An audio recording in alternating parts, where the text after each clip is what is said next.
வணக்கம் and welcome to the show interesting info. August 9 international day of the world indigenous people day அப்படின்னு சொல்லிட்டு ஒரு டேங்க. பழங்குடி மக்களை கொண்டாடுறதுக்காக உருவாக்கப்பட்ட ஒரு தினம் தான் இது. அவங்களுடைய உரிமைகளை பற்றி பேசுகிறதுக்கும் அவங்களுடைய கஷ்டங்களையும் அவங்களுடைய பின்னாடி இருக்கக்கூடிய அந்த ப்ராப்ளங்கள்லாம் எப்படி ஓவர் கம் பண்ணலாம் அப்படின்னு சொல்லிட்டு பேசக்கூடிய ஒரு நாளாக தான் வச்சுருக்கிறாங்க. இது 1994 ஐக்கிய நாடுகள் சபையால் உருவாக்கப்பட்ட ஒரு தினம் தான். அவங்களுடைய பேசிக்கான கான்செப்ட் என்னன்னா, அவங்களுடைய நிலம் பூர்வீகமான உரிமைகள்லாம் என்ன அப்படின்றத பற்றி விவாதிக்கக்கூடிய அதுக்கான சட்டத்திட்டங்களை போடக்கூடிய நாள் தான். இதில் என்ன காமெடினா, அவங்க தான் நமக்கு உரிமையை கொடுக்கணும், ஆனால் நாம் அவங்களுக்கு உரிமையை கொடுக்குறதா பேசுகிறதுன்றது நகைப்பான ஒரு விஷயந்தான். இதுக்கு காரணம் இருக்குது. ஏன்னா உலகம் முழுக்க பார்த்திங்கன்னா பழங்குடியின மக்கள் தான் பூர்வீகமாக அந்த பகுதியில் இருந்திருப்பாங்க. அங்கே ஆட்சி பண்ணுற இப்போ ப்ரெசண்ட்டாக இருக்கிறவங்க எல்லாருமே வேறு இடத்துலேருந்து வந்தவங்களாக தான் இருப்பாங்க. அது ஏகப்பட்ட நாடுகளில் அப்படி தான். அதுக்கு ஒரு பெரிய உதாரணம் சொல்லணும், நம்மளுடைய இதுலேயே பார்த்துருப்போமே, இந்த ஆஸ்திரேலியாவில் வந்து போயிட்டு அங்கே இருக்கக்கூடிய பழங்குடி மக்கள் இருக்கக்கூடிய குழந்தைங்களெல்லாம் அப்படியே தூக்கிட்டு ஒரு ஸ்டோல் சில்ட்ரன் சொல்லிட்டு நம்ம ஒரு டேஸ்லாம் கூட பார்த்துருப்போம். அதே மாதிரி எப்போல்லாம் கொலம்பஸ் ஒரு சில பகுதியை கண்டுபிடிக்கிறாரு, அந்த பகுதியில் இருக்கக்கூடிய இடத்துக்குலாம் அந்த அறிவிப்பர்கள், டச்சுக்காரங்க, ஆங்கிலேயர்கள் சொல்லி எல்லாரும் உள்ளே போயிட்டு அதுக்கப்புறம் அவங்க ஆதிக்கம் செலுத்த ஆரம்பிச்சிருவாங்க. கடைசியில் பார்த்தீங்கன்னா அந்த பழங்குடி மக்கள் அப்படின்றவங்க காட்டிலே அப்படி இருந்துருவாங்க. ஸோ ஒரு இயற்கையாக வாழக்கூடிய மக்கள் வந்து இன்னமும் வளராமல் இருக்கிறாங்க அப்படின்ற ஒரு எண்ணத்தில் நாம் என்ன பண்ணிடுறோன்னா, அவங்கள வந்து ஆட்சி பண்ணிக்கிட்டு அவங்களுக்கு உரிமையை குடிக்கிறதா பேசின்னு இருக்கிறோம். ஸோ அப்படிப்பட்ட விஷயங்கள்லாம் போயின்னு இருக்குதுங்க. சரி, உலக அரசியல் நமக்கு இருக்கிறதுக்கு உள்ளே வந்துடும்.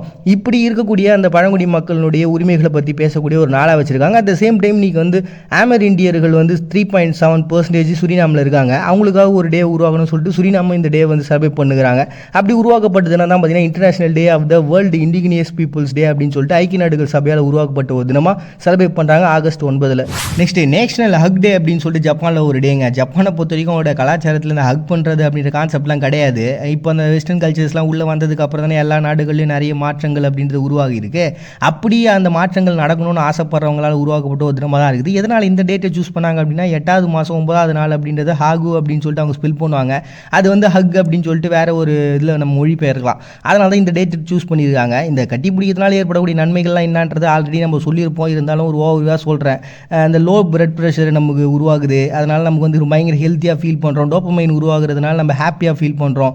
ஆக்சிடாசின் ஃபீல் நமக்கு சுரக்கிறதுனால இன்னும் பயங்கர எனர்ஜெட்டிக்கான ஒரு பர்சனாக நம்ம மாறுறோம். 20 செகண்ட் தொடர்ந்து நம்ம கட்டி பிடிக்கிறதுனால நம்மளுடைய ஹெல்த் அப்படின்றது இம்ப்ரூவ்மெண்ட் ஆகுது. நம்மளுடைய ஹார்ட் வந்து பயங்கர ஹெல்த்தியான ஒன்றா மாறுது அப்படின்னு சொல்லிட்டு ஏகப்பட்ட நன்மைகளுக்கு இந்த கட்டி பிடிக்கிறதுனால. அதனால் கட்டி பிடிங்கப்பா அப்படின்னு சொல்லிட்டு ஜப்பானுடைய கலாச்சாரத்தில் கொஞ்சம் மாற்றங்களை உருவாகணும்னு நினைக்கக்கூடியவங்களால் உருவாக்கப்பட்ட ஒரு தினமாக நேஷனல் ஹக் டே அப்படின்னு சொல்லிட்டு ஜப்பானில் செலிப்ரேட் பண்ணுறாங்க August 9. Next national peacekeepers day அப்படின்னு சொல்லிட்டு கனடாவில் ஒரு டே வந்து அனுசரிக்கிறாங்க. இது வந்து சிறிய உள்நாட்டு போர் நடந்துட்டு இருந்த சமயத்தில் இந்த பீஸ் கீப்பர்ஸாக இருந்தவங்க போனாங்க. ஆல்ரெடி சொல்லியிருப்பேன் பீஸ் கீப்பர்ஸ்னால் என்னன்ட்டு. இந்த ஐக்கிய நாடுகள் சபையில் வந்து பார்த்திங்கன்னா எல்லா நாட்டில் இருக்கக்கூடிய இந்த ராணுவ வீரர்களில் குறிப்பிட்ட பேர் எல்லா நாடுகளுக்கும் சம்மந்தப்பட்டவங்களாக மாறி அந்த பீஸ் கீப்பர்ஸாக போவாங்க. அதாவது அமைதி காப்பும் படைகளாக இவங்க வந்து இருப்பாங்க. இப்போ வேறு ஒரு இடத்துல பிரச்சனை நடக்குது அப்படின்னா ஐக்கிய நாடுகள் சபையை வந்து தலையிடுறாங்க அப்படின்னா எல்லா நாட்டில் இருக்கக்கூடிய இந்த முக்கியமான வீரர்கள் எல்லாம் ஒன்றா கலந்து போயிட்டு அங்கே ஒரு அமைதியை நிலைநாட்டுறதா இவங்க வேலையாக இருக்கும். அப்படி சிரியாவில் நடந்த ஒரு உள்நாட்டு போரில் அதை தடுக்கணும்னு சொல்லிட்டு அதில் அந்த அமைதியை கொண்டு வரணும்னு சொல்லிட்டு போன ஒரு 9 பேர் அந்த விமானத்திலே வந்து இறந்து போயிட்டாங்க. அப்படி இறந்து போனவங்களை நினைவு கொண்டுன்றதுக்காக உருவாக்கப்பட்ட ஒரு தினமாக நேஷனல் பீஸ் கீப்பர்ஸ் டே அப்படின்னு சொல்லிட்டு கனடா ஒரு டே வந்து அனுசரிக்கிறாங்க August 9. Next Nagasaki peace memorial day அப்படின்னு சொல்லிட்டு ஒரு டேங்க. 1945 ஹீரோஷிமாவில் இந்த அமெரிக்கா குண்டு போட்டாங்க. இந்த ஜப்பான் ஒரு மிகப்பெரிய மோசமான ஒரு நிலைக்கு தள்ளப்பட்டுச்சு இந்த செகண்ட் வேர்ல்டு வார் முடிகிற சமயத்தில். அதை தொடர்ந்து பார்த்தீங்கன்னா ஒரு 3 நாள் கழிச்சு மறுபடியும் நாகாசாகியில் அவங்க குண்டு போட்டாங்க. இதில் வந்து கிட்டத்தட்ட 39,000 ஒரு 80,000 வரைக்கும் மக்கள் வந்து ஒரு பெரிய லெவலில் பாதிப்பை சந்திச்சாங்க, இறந்து போனாங்க. இப்படி தொடர்ந்து நடந்த ஒரு பெரிய நிகழ்வு, பேரழிவு அப்படின்றது அவங்க நாட்டில் இதுதான். நம்ம ஆல்ரெடி பார்த்துருப்போம் ஹீரோஷிமாவில் என்ன நடந்துச்சு அப்படின்னு சொல்லிட்டு. அதுக்காக ஒரு டே வந்து அனுசரிச்சாங்க. அப்படி தான் அந்த 3 நாள் கழிச்சு நடந்த இந்த ஒரு சம்பவத்துக்கும் ஒரு நினைவு நாளை வந்து அனுசரிக்கிறாங்க ஜப்பான். நாகாசாகி பீஸ் மெமோரியல் டேன்னு ஆகஸ்ட் 9. நெக்ஸ்ட் இன்னைக்கு இந்தியா நேபாளத்தில் வந்து பார்த்தீங்கன்னா நாகப்பஞ்சமின்னு சொல்லிட்டு ஒரு டேங்க. இந்த நாகப்பஞ்சமியை பொறுத்த வரைக்கும் புராண ரீதியாக இந்துக்களினுடைய ஒரு பெரிய வழிபாடாக இதை பார்க்குறாங்க. இதுக்கு ஏகப்பட்ட காரணங்கள் இருக்குது. மகாபாரதத்தில் பார்த்தீங்கன்னா ஜனமேயன் அப்படின்ற ஒரு பர்சன் அவங்களுடைய அப்பாவை வந்து ஒரு பாம்பு கடிச்சு இறந்து போயிடுவார். அதனால் அந்த பாம்புங்களாம் அழியணும்னு சொல்லிட்டு அதுக்கு ஒரு யாகத்தை நடத்துவாங்க. அந்த யாகத்தில எல்லா பாம்புங்களும் ஒன்றா சேர்ந்து உள்ளே போய் அழிஞ்சிக்கிட்டே இருக்கும். இது இப்படியே போச்சுன்னா எல்லா பாம்பினமும் அழிஞ்சிடும் சொல்லிட்டு ரொம்பவுமே வருத்தப்பட்டவங்க மானாசா தேவி அப்படின்றவங்க அவங்க இடையில பூந்து அந்த ஒரு யாகத்தை தடுத்து நிறுத்துறது அப்படின்ற மாதிரியான ஒரு கான்செப்ட்டு. அண்ட் இன்னொரு பக்கம் பார்த்தீங்கன்னா அந்த பிரம்மாவினுடைய மகன் காஷ்யபு அப்படின்னு சொல்லிட்டு சொல்லுவாங்க. அவருடைய 3வது மனைவிக்கு நாகர்கள் பிறந்திருப்பாங்க. ஸோ அவங்க வம்சாவழியில் இந்த நாகர்கள் பிறந்திருக்காங்க அப்படின்னு சொல்லி அது சம்மந்தமான நிறைய கதைகளும் இருக்குது.